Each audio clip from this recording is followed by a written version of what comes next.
जय नमस्कार साथियों। तो कैसे हैं आप लोग। तो दोस्त मुझे उम्मीद है आप लोग बढ़िया होंगे, स्वस्थ होंगे और दोस्त अपनी तैयारी को बिल्कुल अच्छे तरीके से करेंगे। दोस्त आज 15 अगस्त है। दोस्त आप लोगों को 15 अगस्त की ढेर सारी शुभकामनाएं।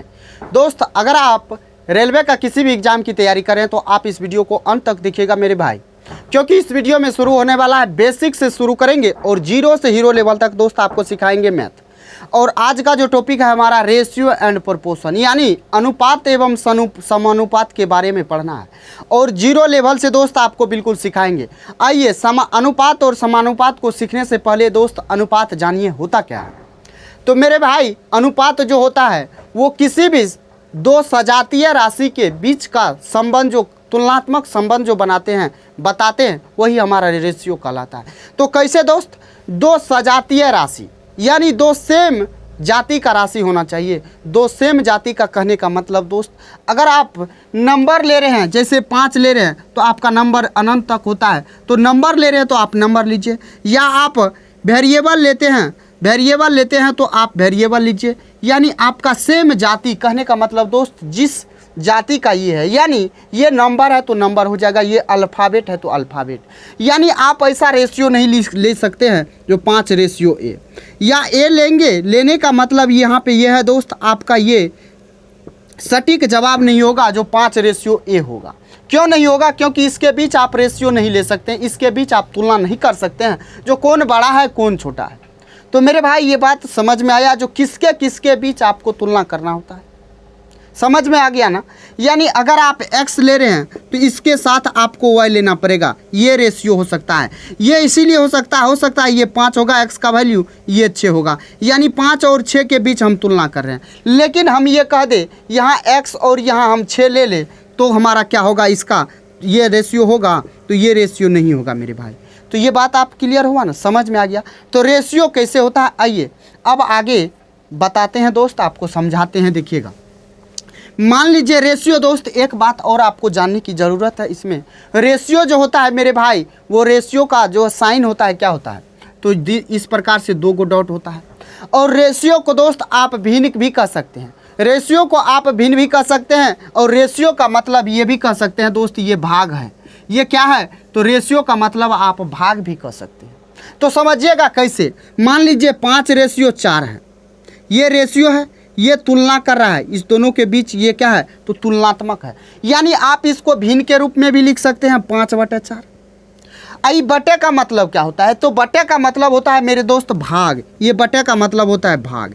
या आप इसको ऐसे भी लिख सकते हैं 5/4। यानी आप इसको देखिए 5/4 या 5 रेशियो 4, आप इसको 5/4 इसको भी लिखिएगा और इसको भी लिखिएगा। यानी हम ये कहे जो 5 रेशियो 4 है, यानी ये भाग भी कह सकते हैं रेशियो को भाग भी कह सकते हैं, रेशियो को भिन्न भी कह सकते हैं। समझ में आ गया, क्लियर हो गया ये बात। तो दोस्त आइए अब आते हैं नेक्स्ट सवाल के माध्यम से आपको समझाएंगे। और हमारा मकसद है दोस्त, आपको जितना भी रेलवे गणित यानी आदित्य रंजन सर का रेलवे गणित में सवाल है, सारा सवाल को कराना और आपका डाउट, एक भी डाउट नहीं बचना चाहिए। तो ये तो हमारा बेसिक था। और आइए सवाल के माध्यम से हर एक पॉइंट को समझाएंगे। लेकिन आपको ये बात पता होगा, जैसे A रेशियो B और B रेशियो C यहाँ पे कुछ दिया हुआ है, 4 रेशियो 3 है, ये 5 रेशियो 6 है। तो अब इसमें ABC का पूछ देगा तो आपको कैसे निकालना है, ये बात बताइए। ये सवाल तो आएगा, इस सवाल आपके बुक में है, लेकिन यहाँ ना बता के दोस्त, आपको जहाँ पे पूछा है ना वहाँ पे अगर बताते हैं तो वहाँ पे आपको समझ में भी आएगा, आपका क्वेश्चन भी सॉल्व हो जाएगा। तो समझ में आ गया। आइए पहला नंबर सवाल पे आते हैं और पहला नंबर सवाल को देखिएगा। पहला नंबर सवाल क्या कह रहा है, पहला नंबर सवाल मेरे भाई कह रहा है 15/12 का डुप्लीकेट अनुपात क्या है। डुप्लीकेट अनुपात जानते हैं दोस्त, डुप्लीकेट अनुपात होता है, यानी ये इंग्लिश भाषा है, इंग्लिश लैंग्वेज का है डुप्लीकेट, यानी इसका होता है वर्गानुपात। वर्गानुपात होता है मेरे भाई। वर्गानुपात कहने का मतलब दोस्त, जो रेशियो दिया हुआ है, यानी ये पहला सवाल है, कहा 15/12, 15/12 का वर्गानुपात बताइए, यानी डुप्लीकेट रेशियो बताइए। तो मेरे भाई जानते हैं वर्गानुपात यानी वर्ग करना है अनुपात का, अनुपात का वर्ग करना है, यानी 15 का स्क्वायर करना है 12 का स्क्वायर। 15 का स्क्वायर होता है 225 रेशियो हो जाएगा 12 का स्क्वायर होता है 144, यानी आपका जो राइट आंसर होगा 225 रेशियो 144। समझ में आ गया ना, आसानी से आया, क्योंकि डुप्लीकेट रेशियो होता है आपका वर्गानुपात। वर्गानुपात कहने का मतलब वर्ग, आप इसको तोड़िए ना, संधि विच्छेद कीजिए ना, वर्ग अनुपात, यानी वर्ग करेंगे किसका, अनुपात का। आइए दूसरा नंबर सवाल पे आते हैं। भाई सुनिए सुनिए, नेक्स्ट नंबर सवाल को देखिए, कहा 225 रेशियो 144। दूसरा नंबर सवाल 225 रेशियो 144 का क्या कहा, तो सब डुप्लीकेट क्या है, तो डुप्लीकेट सब डुप्लीकेट रेशियो कहा है। सब डुप्लीकेट रेशियो जानते हैं क्या है ये दोस्त, सब डुप्लीकेट होता था क्या, वर्गानुपात। सब डुप्लीकेट यानी क्या हो जाएगा, ये हो जाएगा वर्गमूला अनुपात को आप तोड़िएगा तो वर्गमूल जोड़ अनुपात, यानी अनुपात का वर्गमूल करना है मेरे भाई। सब डुप्लीकेट यानी रेशियो होता है वर्गमूला अनुपात, यानी वर्गमूल का जो है अनुपात का वर्गमूल करना है मेरे भाई, अनुपात का वर्गमूल करना है, यानी ये हो जाएगा क्या, तो 225 पे इसका वर्गमूल और 144 का वर्गमूल, तो ये क्या हो जाएगा 15 रेशियो क्या हो जाएगा 12 नहीं होगा। आप इसको तोड़ के लिखिएगा तो तोड़ के भी लिख सकते हैं, लेकिन आपका आंसर इसी में है, यानी आप 3 से भी काट सकते थे, लेकिन आपका जब सवाल में ऑप्शन में यही आंसर है तो यही आपका राइट आंसर हो जाएगा। तो मेरे भाई समझ में आया, क्लियर हुआ कि नहीं हुआ। आइए ए भाई वाह आते हैं 3 नंबर सवाल पे। 3 नंबर सवाल को देखिएगा, कहा 1:2, 3:10 और 10:21 का यौगिक अनुपात बताइए। यौगिक अनुपात होता है मेरे भाई कंपाउंड रेशियो। कंपाउंड रेशियो का मतलब क्या होता है, ऐसे समझिएगा। मान लेते हैं A/B, यानी A/B है ना, तो इसको A/B, उसके बाद C/D, उसके बाद E/F, है ना, ये रेशियो है। जैसे क्या, तो आप इसको A/B, इसको C/D, इसको E/F लिख सकते हैं, इसको लिख सकते हैं ना। तो आप इसको ऐसे लिखिएगा। ऐसे जब लिखिएगा, आपको अगर कह दे कंपाउंड रेशियो बताइए, यानी कंपाउंड रेशियो मेरे भाई, कंपाउंड रेशियो अगर पूछ दे आपसे, यौगिक रेशियो पूछ दे, तो आपको कुछ नहीं करना है। करना क्या है, ऊपर वाला को गुना कीजिए, A Guna C Guna E, अब बटे हो जाएगा नीचे में B गुना D गुना F। तो आपको कुछ नहीं करना है, ये करना है काम। समझ में आ गया। अब सवाल में देखिए आपका क्या है, तो पहले है 1/3, उसके बाद है 1/2, उसके बाद है मेरे भाई 3/10, उसके बाद है 10/21। तो आपको क्या बोले, A Guna C Guna D, यानी ऊपर वाला को गुना कीजिए, 3 गुना 10 गुना 1 हो जाएगा, बटे हो जाएगा 2 गुना 10 बटे हो जाएगा 21। काट दीजिए, 3 सतह 21, यानी ये हो जाएगा 1/14। ये क्या हो जाएगा, तो कंपाउंड रेशियो क्या आ जाएगा आपका 1/14 निकल के आ जाएगा। तो समझ में आया ना, आया कि नहीं आया मेरे भाई। देखिए आपको इसके पीछे बता भी सकते हैं, यानी आपको 1-2 सवाल और दे सकते हैं, लेकिन सवाल में होता क्या है, आपका वीडियो लंबा हो जाता है। तो दोस्त आपको क्लियर हुआ, ये बात समझ में आया कि नहीं आया। तो मेरे भाई ये सुनिए नेक्स्ट नंबर सवाल को देखिए। सवाल क्या कह रहा है, तो कहा 45.75 और 3.5, 51.68, 256.81 का यौगिक अनुपात बताइए। तो ये सवाल आपके लिए दे रहे हैं, आप इस सवाल को सॉल्व करके आंसर कमेंट बॉक्स में देना है। आपको बता दिए ना कंपाउंड रेशियो, तो आप इस सवाल को सॉल्व करके आपको आंसर कमेंट बॉक्स में देना है। अब कहा 1:5 के अनुपात को दशमलव में कैसे दर्शाया जा सकता है। एक बात बताइए, 1:5 पूछा है, ये कितना नंबर सवाल है, तो ये 5 नंबर है। कहा 1:5 का दशमलव में पूछा है, दशमलव में पूछा है, दशमलव में पूछा, तो आपको रेशियो का मतलब क्या बोले, भाग कहिए, बटा कहिए, भिन्न कहिए, वही है। तो अब देखिए, अब इसको भाग दीजिएगा तो 0, यहाँ 1 दशमलव दिए तो यहाँ 0 हो जाएगा, तो 5 दूना 10, यानी 0.2 आपका यहाँ से दशमलव में इसका आंसर हो जाएगा। तो मेरे भाई समझ में आया। ए भाई सुनिए, आपको बिल्कुल आसानी से 0 लेवल से उठाएंगे, और आपको जब तक सिखाएंगे तब तक आपको सीख में पूरा हो जाएगा, आप पूरा सीख जाइएगा रेशियो। आइए, कहा 6 घंटे रेशियो 3 दिन के अनुपात को सरलतम रूप में व्यक्त कीजिए। 6 घंटा है, 6 घंटा है, यानी 6 नंबर सवाल, 6 घंटा रेशियो 3 दिन है ना, 3 दिन। अब बताइए एक दिन में, अच्छा आपको क्या बताए थे रेशियो शुरू करने से पहले? उसका परिभाषा क्या था? दो सजातीय राशियों के बीच जो तुलनात्मक संबंध बनाते हैं उसी को अनुपात कहते हैं। दो सजातीय यानी दोनों एक ही जात का होना चाहिए, दोनों सेम जात का होना चाहिए। ये घंटा है और ये दिन है, बताइए एक जात का है? नहीं ना है। तो एक जात बनाना है, एक जात बनाना है यानी दिन को घंटा करना है। तो दिन को चाहे घंटा कर लीजिए या घंटा को आप दिन कर लीजिए, किसी एक में बदलना पड़ेगा।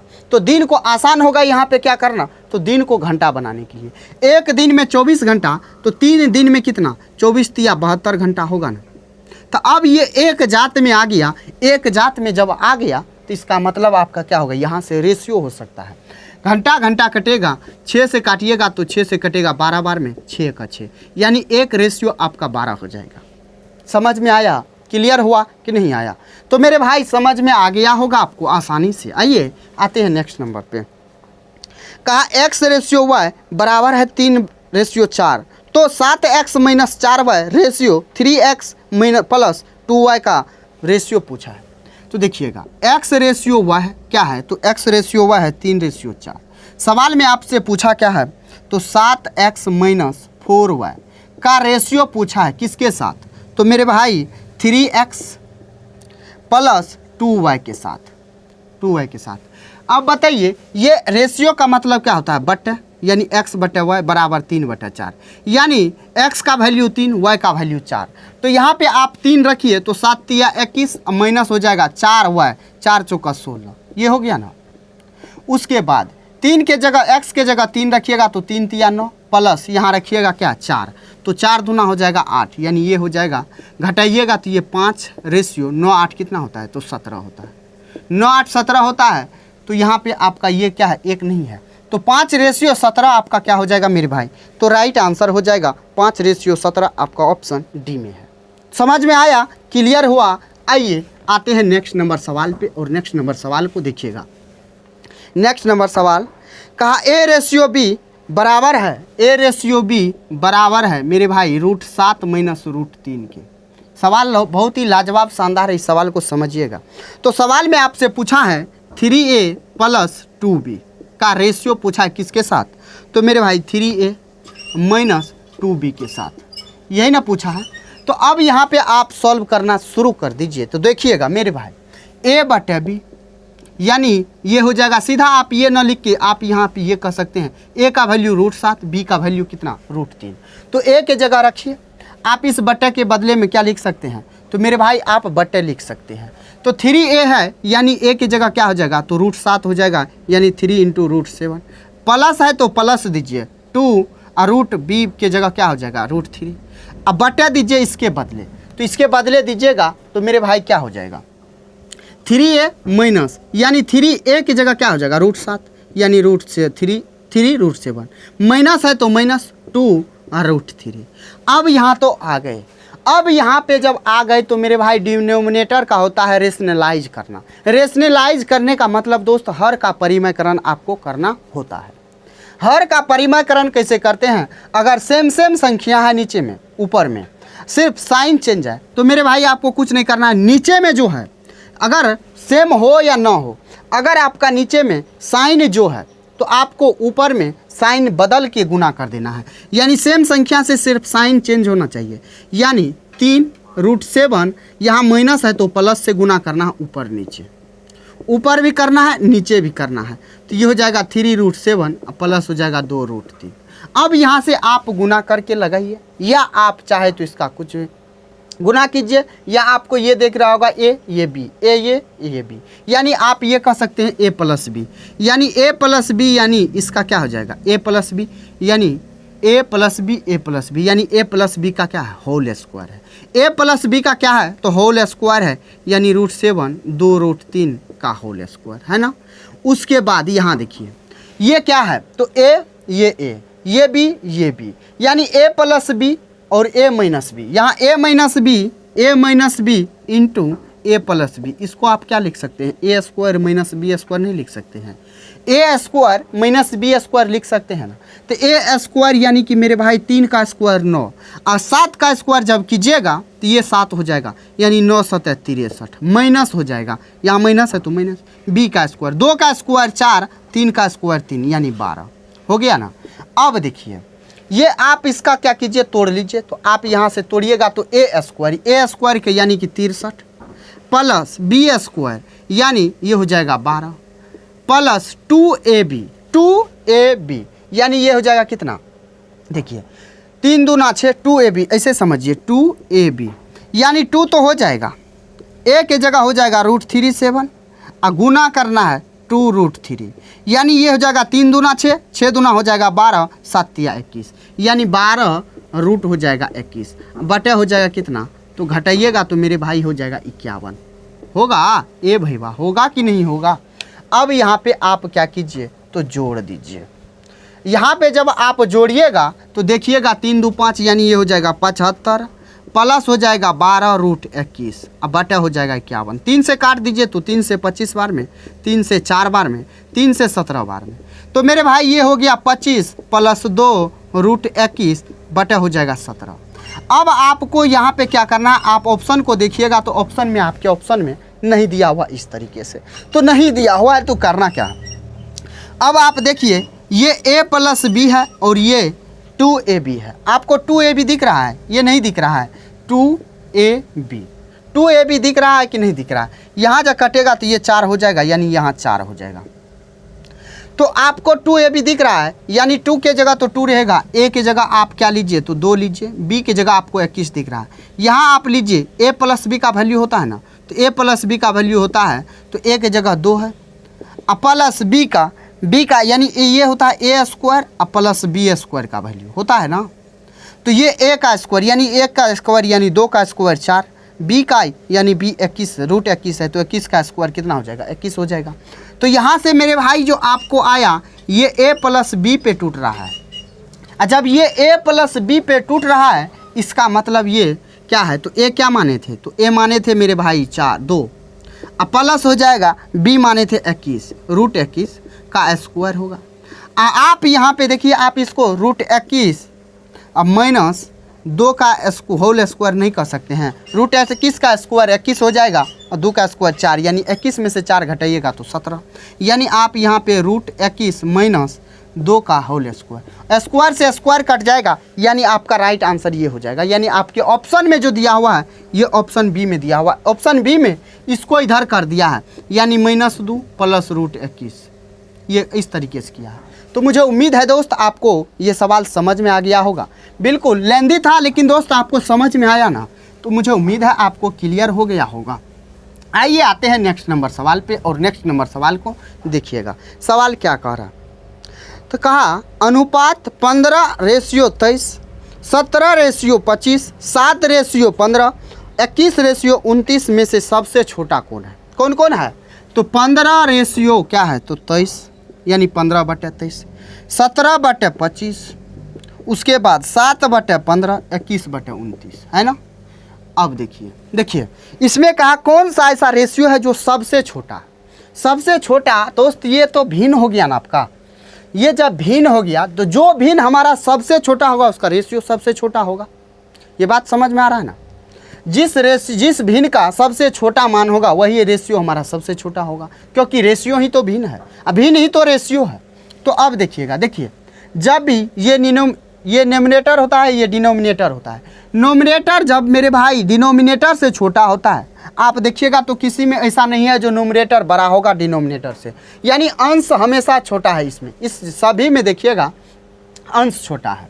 तो जब भी अंश हमारा छोटा होता है हर से, तो जिसका भी मान सबसे कम होगा ऊपर में वो सबसे कम छोटा होता है, और जिसका मान ऊपर में सबसे बड़ा होगा वो हमारा सबसे बड़ा। जैसे इसमें देखिए आपसे सबसे छोटा पूछा यानी सबसे छोटा मान इसका है, यानी रेशियो में भी इसका हो जाएगा सबसे छोटा मान, यहाँ तो आंसर ये आ गया। अगर कहता बड़ा तो बड़ा ये है तो ये हो जाता हमारा बड़ा। ये आपको भिन्न पढ़ाएंगे ना, फ्रैक्शन पढ़ाएंगे ना, तब आपको बताएंगे जो भिन्न को छोटा बड़ा करने के लिए कितना मेथड है दोस्त, 4 से 5 मेथड है। आप देखिएगा ना तो आपको बहुत ही अच्छा लगेगा। तो दोस्त इसीलिए आपको अगर पसंद आ रहा है तो सब्सक्राइब कर लीजिएगा। आइए अब आते हैं नेक्स्ट नंबर सवाल पे, और देखिएगा नेक्स्ट नंबर सवाल भी यही कहा। क्या कहा? तो सबसे बड़ा अनुपात ज्ञात कीजिए, यानी ऑप्शन में दिया हुआ और कह रहा है सबसे बड़ा अनुपात, यानी ऑप्शन ए में क्या है तो 15/28 है, ऑप्शन बी में क्या है तो 13/21 है, ऑप्शन सी में क्या है तो 19/27 है, ऑप्शन डी में क्या है तो ऑप्शन डी में 5/18 है। यानी क्या बोले, जब भी न्यूमरेटर छोटा होगा डिनोमिनेटर से, जब भी न्यूमरेटर बड़ा छोटा होगा डिनोमिनेटर से, तो मेरे भाई जिसका मान सबसे छोटा वो सबसे छोटा, जिसका मान सबसे बड़ा वो सबसे बड़ा, यानी 19 इसमें सबसे बड़ा दिख रहा है, यानी आपका राइट आंसर हो जाएगा ऑप्शन सी। समझ में आ गया? आया ना? ये भाई सुनिए सुनिए, अब आइए समानुपात यहाँ से शुरू होता है, यानी 10 नंबर में 11 नंबर में समानुपात दिया हुआ है। समानुपात को थोड़ा सा पढ़ लेते हैं, थोड़ा सा पढ़ लेते हैं। क्या? तो मान लीजिए A/B, समानुपात का चिन्ह होता है ये, यानी 4 गो बिंदा, यानी 2 गो सटा सटा क्या होना चाहिए, रेशियो होना चाहिए। ये हमारा समानुपात का A/B, C/D है ना। समानुपात का मतलब होता है इससे इधर जो भी अनुपात है, इससे इधर जो भी अनुपात है वो दोनों अनुपात आपस में बराबर होता है। यानी आप सीधा ये समझिए जो इसका मतलब क्या होता है तो बराबर, इसका मतलब क्या होता है तो बराबर, ऐसे आप समझिए, सीधा समझना आपको। तो मेरे भाई आप एक बात को हमेशा याद रखिएगा, जब तक आप पढ़िएगा, जब तक आप सरकारी नौकरी का तैयारी कीजिएगा, तो आप हमेशा ध्यान में रखिएगा समानुपात जब भी कह दे तो जिस रेशियो में ये होगा उसी रेशियो में ये होगा, जिस रेशियो में ये होगा उसी रेशियो में ये होगा। मान लीजिए ये 4/5 में है, तो ये कहीं भी कितना भी बड़ा होगा तो ये भी 4/5 में आएगा। आप समानुपात का सवाल को देखिएगा, देखिए सवाल बताते हैं उसके बाद आपको समझ में आ जाएगा। तो देखिए सवाल क्या कह रहा है, कहा